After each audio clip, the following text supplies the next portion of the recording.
ஜெயத்து ஜெயத்து இது வந்து காமராஜருடைய ஜெயத்து ஜெயத்து ஜெயத்து ஜெயத்து யோகிராம் சுரத்குமார் இந்த பர்டிகுலர் சேராதான் காமிக்கிறார். அதை பொருளாதார காமி வந்து இன்னொரு அடியார் ஒரு சில சம்பவத்தை எல்லாருக்கும் தெரியும். அடியார் கிடையாது டிஎஸ் கலாச்சாரம் கிடையாது. அது டி ஃபார் தளபதி சொல்றார். எங்கள் நாமினே பக்கத்தில் இருந்து தளபதி சொல்கிறோம். அது நாசம் திருவண்ணாமலை டிஎஸ் சோழாமி கிடையாது தளபதி அவருடைய நேரு அவர்தான் நம்முடைய நான்கு நவமத்தில் இருக்கிறாரு. ராஜ்நாத் பின்னாடி அவர் குழந்தை கிடையாது. தம்பி மகாவிட்ட தெரிவிக்கிறார். அவருக்கு கடுமையான வயிற்று நோய். லலிதா லலிதா சேகரமாக பகவான் போய் பெரியப்பா வயிற்று நோய் கஷ்டப்பட்டிருக்காங்க. சாமியிடம் ப்ரே பண்ணி சொல்லிருக்காங்க. அந்த லலிதா சேகரவங்க சுவாமிகிட்ட வர்றாங்க. எப்படி பெரியப்பா இருக்கிறான்னு கேட்கிறாரு. வயிற்று பேப்பர் எழுதுறாரு. அப்போ சுவாமி எழுதுறாரு. ஜெயத்து ஜெயத்து ஜெயத்து ஜெயத்து ராம்சுரத் குமார யோகி ராம்சுரத் குமார யோகி ஜெயத்து ஜெயத்து ஜெயத்து ஜெயத்து ராம்சுரத் குமார யோகி 2 முறை எழுதுறது.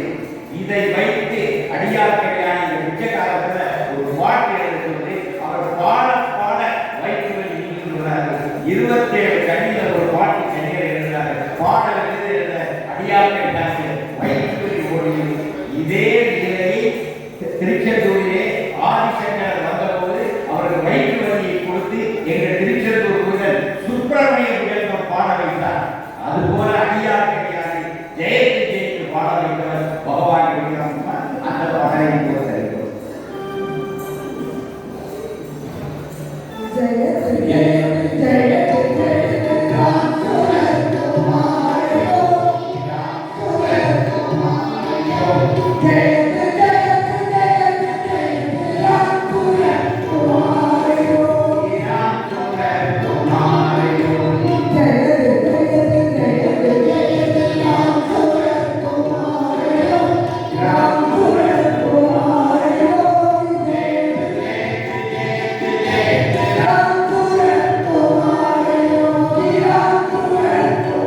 இதுதான் இதுக்கு எக்ஸாம்பிள். வேற எக்ஸாம்பிள் இருக்கு. காணி மடம் தனித்துவமான பாதையை கிடைக்கும்.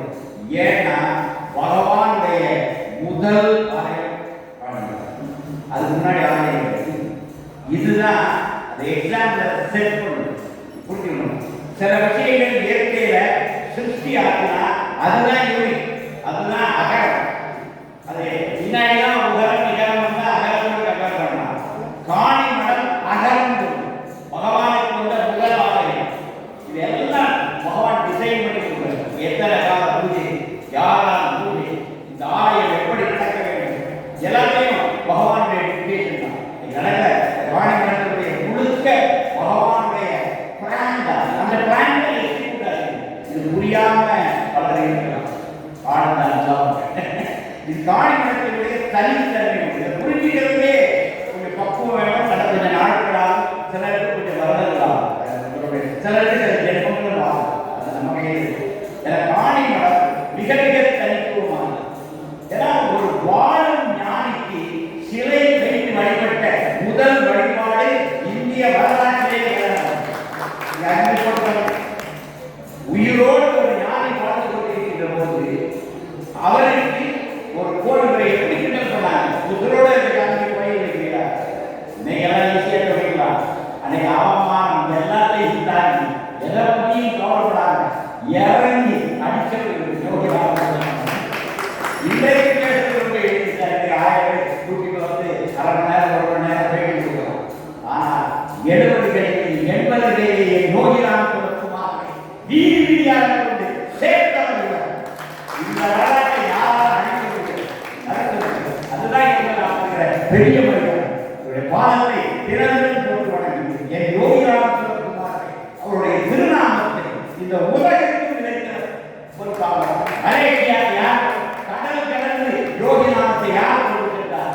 ஒரு காலம். இன்றைக்கு நான் வைக்கிறேன், ஈகோக்கு வைக்கிறேன். இந்த வயலாளில் செய்த சிலை அங்கே ஏழை வேறு யார் ஸ்தாபித்தார்? ஒரு காலம். நான் ரமாம் வைக்கிறேன் குறுக்க அங்கு போய் அங்கு யோகி சிலை இருக்கிறது. அவர் சொல்றார், நான் காணி மடத்தில் கிளை மலேசியா முழுக்க யோகியை கொண்டு சென்றவர், சிங்கப்பூர் கொண்டு சேர்ந்தவர். எனவே உலகிற்கு முதலில் யோகியை கொண்டு சேர்த்தவர், யோகி நாமத்தை சேர்த்தவர், யோகி சிலையை கொண்டு சேர்த்தவர் தபஸ்வி பொறுக்காமலர். இது உங்களுக்கு பிடிச்சாலும் பிடிக்காத இதெல்லாம் வரலாறு. என் தந்தை அப்படிதான் ஆசைப்பட்டிருக்கிறார். என் தந்தை இவரைத்தான் தேர்ந்தெடுத்திருக்கிறார். என் தந்தை இந்த வழியைத்தான் தேர்ந்தெடுத்திருக்கிறார். எனக்கு என் தந்தையில் அன்பிருக்கிற என் தந்தை செய்த எல்லாவற்றையும் நான் ஏற்கிறேன். என் தந்தை செய்த எல்லாவற்றையும் நான் புகழ்பாடுகிறேன். அதுதான் எனக்கு விட்டுருக்கிறார். இது இந்த அடுத்த தலைமுறைக்கு கம்பேர் பண்ணுவாங்க. என்ன காணி மரத்தை எப்படி பண்றாங்க? காணி மரத்தை எதுவுமே கம்பேர் பண்றாங்க. அதை பண்ணிட்டு you don't compare any centre with காணி மரம். காணி மரம் யூனிக். ஏனென்றால் இந்திய வரலாற்றில் முதலாக வாழும் ஞானிக்கு ஒரு கோவில் எழுப்பப்பட்டு வழிபாடு செய்யப்பட்ட வரலாறு படைக்கப்பட்ட இடங்கள். எனவே எல்லாமே பிடிச்சார். இது யூனிக்காக இது சுவாமியுடைய டிசைன். இது மனிதர்கள் போட்ட கணக்கு, தெய்வம் போட்ட கணக்கு, குருநாதன் போட்ட கணக்கு. அதுதான் இதுதான் காணி மரம் தான். அடுத்த நான் 2 நாளைக்கு முன்னாடி இங்க திருச்சி அங்க ஒரு கும்பமுனிங்கிற ஆசனம், அகஸ்திய ஆசனம். அங்க 18 சித்தர்கள் இருக்கிறாங்க. இப்ப அங்க யோகிக்கு ஒரு இடம் இல்லை. 19வது சித்தராக யோகிக்கு என் நண்பர் இருக்கிறார். என்னுடைய திருச்சி அங்க வச்சு யோகிகளை பஜனை அந்த ஆயிரம் ரொம்ப ஆசிரமா எடுத்து நடந்துருக்கிறார். அங்க அடியே அங்க கும்பமணி பற்றி அகஸ்தியோடு எனக்கு அனுபவம் அகஸ்தியருக்கு எனக்குமான அனுபவங்களே ஏராளம். அந்த அனுபவங்களில் ஒரு சிலர் சொல்லிட்டு ஒரு சிலர் சொல்லி அப்ப பண்ணி இந்த வாதம் சொல்றாரு. இந்த அகஸ்திய ஜீவனானி தூக்கி வாடி போட்டு முந்தா நான் தான் காவிரி கரையில் கும்பமணி ஆசிரமத்தில் அகஸ்தியரை பற்றி பேசிவிட்டு வருகிறேன். காணிமடம் என்றால் காணிமடம் சாமியுடைய பாதத்தில் அகஸ்தியுடைய ஜீவனாடி இருக்கு. ஐயா கலந்துக்காக உள்ள தரகத்தை அரசியல் தூக்கி வாடி நம்ம நடந்திருக்கிற பாதை கரைக்கு சாமி அப்பப்போ கூறுபடுறது. எனக்கு காவிரி கரையை கூறுபட்டால் உங்களுக்கு காணிமடத்திலே கூறுபடுறது. இது இது நிறைய புரிஞ்சுக்க முடியும். இது கொஞ்சம் அகன்ற உணர வேண்டும், பரந்த பார்வை வேண்டும், ஏற்றிലേക്ക് ஒரு பரந்த தன்மை வேண்டும். ரெண்டாவது சுவாமி மேல பக்தி வேண்டும். பகவானோட செய்யறாங்க அதுக்கு ஏதோ ஒரு அதாவது ஒரு விஷயம் சிக்னிஃபிகன்ஸ் இருக்கு. அது புரியாது. சாமி சொல்வார், அதாவது மை ஃபாதர் டோட்டல் யூனிக். சுவாமியின் விஷயத்தை பேசியிருக்காரு. எனக்கு எக்ஸாக்ட் கொட்டேஷன் தெரியல. பகவான் அதை பற்றி சொல்லியிருக்காரு. என் தந்தையினுடைய போக்கு புரிந்து கொள்ள முடியாத புதிரானது என் தந்தையின் போக்கு யாராலும் புரிந்து கொள்ள முடியாத புதிரான போக்கு. அதான் புரியுதா? என் தந்தையினுடைய போக்கு புரிந்து கொள்ள முடியாத புதிரான போக்கு. அந்த தலைப்பு ஒரு சுவாமி எப்படி இன்னும் கனெக்ட் பண்றாரு. இன்னொன்னு பாருங்க, ஒரு விஷயம் இங்க நடக்கிற ரெண்டு தீபம் இருக்கு. சாதாரண விளக்கா இங்க மட்டும் ஜெயந்தி ஆரம்பிக்கும் போது ஒரு விளக்கு ஒரு தீபம் ஐயா வைத்தருடைய ஆலயத்திலிருந்து சுவாமி தோன்றி இன்னொரு தீபம் குமரியிலே ஒற்றைக்கால தவம் இருக்கின்ற என் அன்னையினுடைய ஆலயத்தில் இருக்கிறது. 5 நாட்களில் இன்று எரிகின்ற அந்த 2 தீபங்கள் இந்தியாவுடைய 2 ட்ரெடிஷன், இந்தியாவுடைய 2 பாரம்பரியங்களை ஒளி வீசிக் கொண்டிருக்கிறார். இது இந்தியாவில் சிம்பிளா ரூட் எடுக்கிறார். ஒண்ணு என் அன்னை, இந்த பாரத நாட்டுடைய அன்னை ஒற்றைக்கால் தவம் இருக்கின்ற கன்னியாகுமரி. சாதாரண பதியா ஏன் காணிமன்ற சாமி போய் ஏன் செலக்ட் பண்ணாத முடியுதா? ஓடி பண்ணாத வந்து சரியா இருக்க கூவி அழைத்தா கன்னியாகுமரி கேட்கணும். சாமி கூப்பிட்டு தூரத்தை கன்னியாகுமரி அங்கிருந்து தீபம் படிக்கிறது. காணிமரம் ஒன்றை புரிஞ்சுக்க பாதலோ நெச்சு சாமி இங்கிலீஷ்ல இருக்கிறதுனால பயங்கர தமிழ்ல பேசுறாரு. உபரிஷத் எனக்கு ஒண்ணுதான் ஈசோபரிஷத்து ஐயா வைகுண்டரும் நம்முடைய யோகிராம் ஒன்று. பாதலோ நெச்சு என் தந்தை உலகிலே இருக்கிறார்.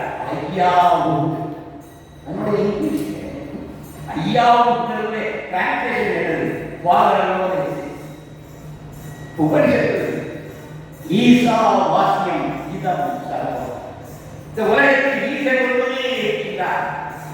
எல்லாருக்கும் ஈசன் ஒருவனே. ஈசா வாக்கியம் இதம் சர்வம். சர்வம் அதாவது கிரேட் வாக்கியம். நீரிலிருந்து மலை செடி கொடி எல்லாரையும் ஈசன் தான் உலகின்றார் என்று உபரிஷத் சொல்லி வேற வாக்கு.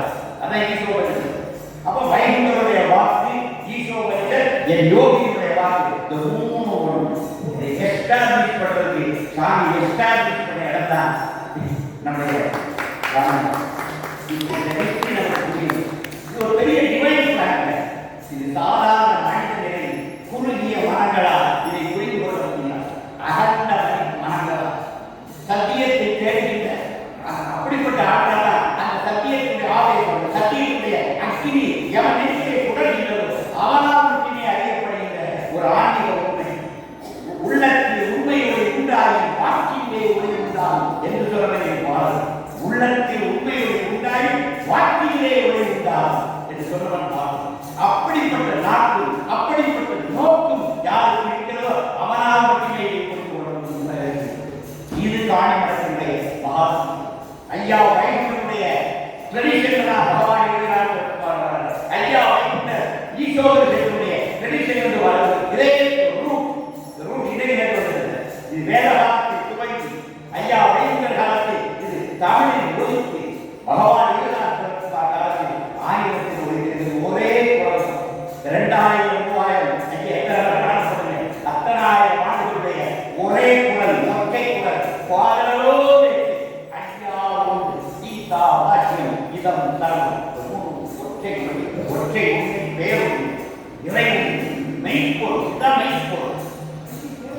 இதை வெளிப்படுத்துகிற இதை பொருட்படுத்துகிற இடம் காணிமரம். இதுதான் காணிமரத்தினுடைய மகாத்மியம். அடுத்த விஷயத்தில் இவர் ஆண்டு போடுகிறார், சாப்பாடுகிறார், பிடிச்சி வச்சிருக்கிறார், தாய் வச்சிருக்கிறார். இது பகவான் இந்த வேடம் பகவான் கொடுத்தது. ஆண்டி வேடம் உண்டவா? இது பகவான் கொடுத்த வேடம். இது தெய்வீகம். குறிப்பாக வைகுண்டரை வைகுண்டல நம்ம இடத்துல தர்மம் வருவாங்க. எப்படி வருவாங்க? தரப்பா கட்டி தாடி வளர்த்தி கையில விரல் முயற்சித்து சுரைக்காக தானே வருவாங்க. அவர் தானே நம்ம காணிக்க போகிறோம். இன்னைக்கு நம்ம கிராமத்தில் இது இந்த ஆன்மீக கோலம் என்பது ஆன்மீகத்தின் வடிவம். அதெல்லாம் பிச்சைக்காரன் சொல்லுவதை சிவபெருமானுக்கு பிச்சாளனார் கோலம் இருந்த மூர்த்தவே சிவபெருமான் பிச்சைக்காரனாக அவர் திருவாரூர் பிச்சாளனாக இதெல்லாம் இது பகவான் இதற்கு கத்திருக்கிற ரூட், பகவான் இதற்கு கத்திருக்கிற வடிவம். இதை யாரும்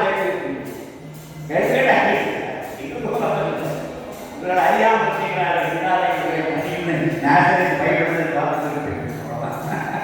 அறியாமல் செய்கிறார்கள். இது ஒரு தனித்தன்.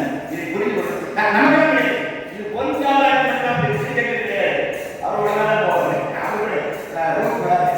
பகவான் வந்து மிக அழகாக கிளாசிஃபை பண்ணிருக்காரு. காணி வளர்ந்து இந்த யூனிக்னஸ் ஆயிரம் அப்பா சுற்றி போடுறது 40 வருடங்களுக்கு இந்த மனுஷனுக்கு பிறகு வந்தா இன்னைக்கு ஒரு 80